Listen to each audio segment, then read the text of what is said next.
안녕하세요. 최정의 리딩뉴 최정혜입니다. 영어교육, 영어 동화책만으로도 충분하다라고 리딩뉴를 시작할 때부터 지금까지 꾸준하게 말씀을 해드리고 있는데요. 강연장에서도 굉장히 강조하는 부분 중에 하나입니다. 99%는 너무나 동의를 한대요. 그런데 현실에 돌아가면 아이가 책만 읽고 있으면 그래도 책 읽고 난 다음에 우리가 공부했던 것처럼 연필을 들고 까맣게 갱지 칠해 뜨면서 언어 공부를 한 것처럼 우리 아이도 학습지 한 장, 워크시트 한 장을 풀어야지만이 영어 교육의 완성이 아닐까라는 의구심을 가지고 또 저에게 질문을 많은 분들이 남겨주십니다. 그중 가장 많은 베스트 5가지 질문에 대해서 제가 시리즈로 영상을 찍어서 답을 해드리고 있는데요. 첫 번째 질문. 쉬운 책을 읽어줘야 될까요? 아니면 수준이 높은 책을 읽어줘야 될까요? 해리포터 책은 대체 언제 읽을 수 있을까요? 라는 질문이었고요. 두 번째는 영어 동화책, 한글 동화책 어느 순서로 읽어야 되나요? 라는 질문에 대한 답을 남겨드렸습니다. 그리고 세 번째는 제 발음이 굉장히 나빠요. 제 발음이 이렇게 구린데 이 발음 그대로 아이에게 책을 읽어줘도 무관할까요? 라는 질문이었습니다. 그리고 오늘 네 번째, 영어 동화책으로 영어 교육이 충분하다면 독후 활동은 어떻게 해야 하나요? 라는 질문에 대해서 오늘 영상을 찍고 답을 남겨드리려고 합니다. 독후 활동, 어디에서부터 어디까지 해야 할까? 사실 이것은 정해진 답은 없습니다. 엄마표 영어로 영어 교육을 한다고 SNS 채널들을 다 검색을 하면 너무나 훌륭한 분들께서 다양하고 멋진 활동을 한 것들을 많이 보시는데요. 그 흔적들을 보면서 시작도 하기 전에 많이 위축이 되고 저렇게 하지 않으면 엄마표 영어는 효과가 나타나지 않나 보다 이래 짐작을 하고 검색만 열심히 하고 자료만 수집하다가 포기하는 안타까운 사례를 참 많이 봅니다. 독서 지도에는요, 독서 전 지도와 독서 중 그리고 독서 후 지도가 있는데요.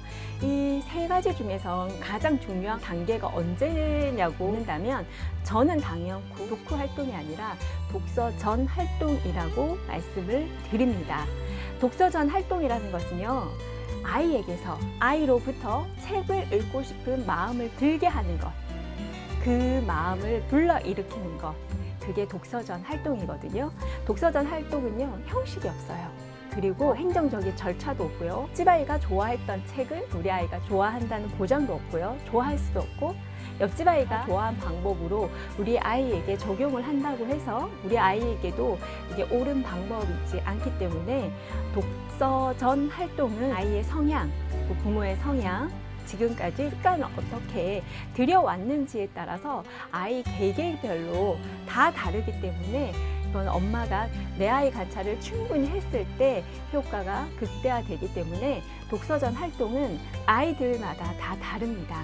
그래서 전 활동이 더 중요한데 독서 전 활동보다 독후 활동에 더 신경을 쓰고 시작하기도 전에 독후 활동에 대해서 먼저 예민하게 고민을 하고 방법을 찾는 이유는 어쩌면 독서를 하나의 학습 활동으로 보고 있기 때문이 아닐까 싶습니다. 독서는 학습을 위한 선택사항이 아니고 아이의 인생 전반에 걸쳐서 함께 해야 하는 동반적인 활동인데요. 아이의 인생 전반에 걸쳐서 동반자적인 역할을 체계하기 위해서는 가장 중요한 것은 독서 그 자체가 즐거움이어야 한다는 것입니다. 성장하면서 공통된 점들도 있지만 아이들이 즐거움을 느끼는 데는 다 개별적이고 특별한 아이의 취향이 반영이 되기 때문에 블로그나 SNS에서 봤던 책이 그리고 그 활동들이 우리 아이에게도 유익하다는 보장은 없습니다. 우리 아이만의 좋아하는 게 무엇이고 즐거움을 느끼는 포인트가 어디인가, 거기에 맞춰서 책을 읽는다는 건 굉장히 즐거운 일이구나를 자꾸 광고하듯이 아이가 느낄 수 있도록 해주는 것이 더 우선입니다. 또 독서 중 활동은 물론 책을 읽어주는 것이죠. 책을 읽어줄 때 아이가 뒷페이지를 먼저 읽고 싶어 한다면 뒷페이지 먼저 읽어주고 또 앞페이지부터 읽다가 중간에 아이가 궁금해하고 질문을 하면 거기에서 멈춰서 아이가 호기심이 머물러 있는 지점 그리고 궁금해하고 알고 싶어 하는 지점에 대해서 대화를 나누면 됩니다.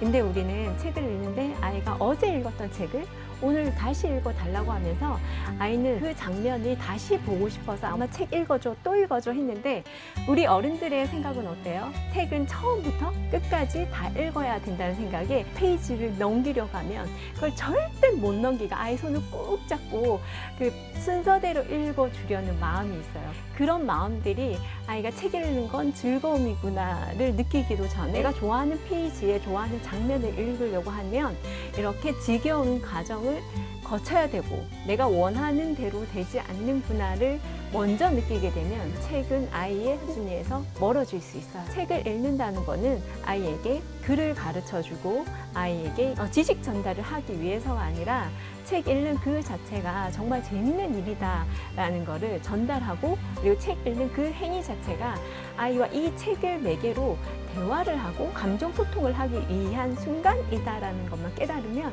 아이가 책을 읽다 뒷페이지를 먼저 궁금해하면 같이 넘어가 줄 수도 있고, 책을 읽다 멈춰서 묻는 질문에 대해서 대화를 할 수 있죠. 그래서 책은 대화의 매체라고 합니다. 그리고 독후 활동, 사실 독후 활동은 어디에서 출발이 됐냐면 강사가 학교에 가서 독서 유익에 대해서 강의를 했는데, 이런 강의를 하고 아무 행정적 기록을 남겨두지 않으면 학교에서는 매년 연말이 되면 각 교육청마다 지원 사업에 지원을 받게 되어 있어요. 근데 이런 행정적 처리가 아무것도 되어 있지 않으면 그 다음 사업에서 지원금을 받기가 어려워지죠. 학교의 원활한 행정을 위해서 기록을 남겨두기 위해서 시작된 활동이 엄마들이 학교에 가서 그 모습을 보니 너무 좋아 보이고 있어 보이고 뭔가 결과물이 나오니까 굉장히 유익해 보이고, 그걸 그대로 집에서 흉내를 내면서 그 멋진 결과물을 만들려고 하면서 아이들의 순수한 결과물이나 창의적인 활동을 오히려 방해하는 경우도 더 많이 봤습니다. 독후 활동은요, 아이의 책 속 상황과 현재 상황이 만났을 때 효과가 극대화됩니다. 아이가 팬케이크를 먹고 싶은데 팬케이크를 만드는 장면을 그 책에서 봤다. 그러면 그날 집에 있는 밀가루와 재료들을 꺼내서 함께 그 책의 내용대로 만들어 보는 것, 그 자체가 또 독후 활동이 될 수 있거든요. 그래서 독후 활동은 엄마가 계획을 하는 것보다 아이가 하고 싶어 할 때 그것을 말리지 않고 아이의 생각대로 하면서 아이의 놀이에 엄마가 참여해 주는 것, 그 이상 더 훌륭한 활동은 없는 것 같습니다. 그래서 책 한 권 한 권 읽을 때마다 독후 활동을 할 필요도 없고요. 또 우리말 책을 읽을 때는 엄마들이 독후 활동을 몇 권 읽다가 가끔씩 아이가 하고 싶어 하는데 참여를 하는데, 영어 책은 그래도 우리말이 아니기 때문에 아이가 못 알아듣지 않을까? 그렇기 때문에 독후 활동이라도 해야지 아이가 단어 하나라도 제대로 이해하고 넘어가지 않을까, 이런 부담감이 있으신 것 같아요. 근데 아이들은요, 좋아하는 것에서 배우죠. 아이들은요, 그런 활동도 물론 중요하지만 활동보다 여기에서 보고 저기에서 보고 반복적으로 노출이 되는 책과 그 책에 있는 그림과 그 단어를 보면서 여러 가지 뜻을 추측을 하면서 어휘력을 쌓아가고 이해를 하게 됩니다. 영어를 잘 못하는 어른들의 고민뿐이니까요. 아이가 처음에 태어나서 모국어를 몰랐지만 우리가 계속 들려주다 보니 모국어를 습득한 것처럼 아이도 좋아하는 영어 동화책을 계속 읽다 보면 자연스럽게 이해하고 습득하는 순간이 오게 됩니다. 그때까지 아이 스스로 책 읽는 건 정말 즐거운 일이야. 정말 책 읽고 싶다. 마음이 들게끔 내 아이는 무엇을 좋아하고 어떤 것에서 즐거움을 느끼는가, 그리고 어떤 순간에 어떤 자세로 책을 읽는가, 그 관찰을 잘해서 책을 좋아하도록 환경을 만들어주는 것에 더욱 신경을 써주시기를 바랍니다. 여러분, 이번 영상도 마음에 드셨다면 구독과 좋아요 부탁드립니다. 다음 시간에 만나겠습니다.